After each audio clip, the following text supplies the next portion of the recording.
В Абакане под раздачу новых труб попали улицы Дружбы народов и пересечение Вокзальной Пушкина. Сейчас на обоих участках работу развернула тяжелая техника. Нужно вскрыть приличный слой асфальта и земли.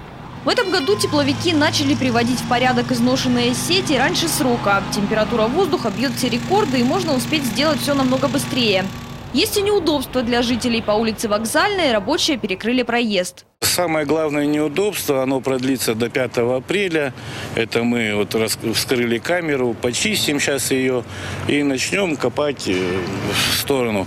И до 5 апреля мы откроем, после 5 апреля мы откроем проезд по данной улице. Единственное неудобство, которое создали на данном участке. А вот по Дружбе народов проехать можно без проблем. Всего на 2 участках заменят более 250 метров теплотрассы. Затем приведут в порядок и асфальт. Впрочем, планы у энергетиков амбициозные. В планах у нас на этот год порядка 5 километров трубопроводов заменить. В прошлом году сделали 7, в этом 5. Ну, как показывает практика, мы планы перевыполняем обычно.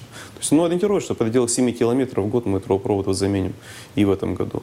Кстати, жители ближайших домов могут быть спокойны. Перебоев с теплом и подачей горячей воды не будет. Специалисты СГК перекидывают объекты на временные сети.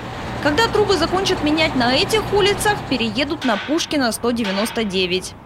К слову, на этот год ремонт запланирован обширный. Он охватит более десятка абаканских улиц: Чертыгашева, Хакасскую, Жукова, Щетинкина, Ленина, Дзержинского, перекресток Пушкина, Вяткина, Чкалова, Советскую и Щерса. Полина Назарова, Дмитрий Щеглов, РТС.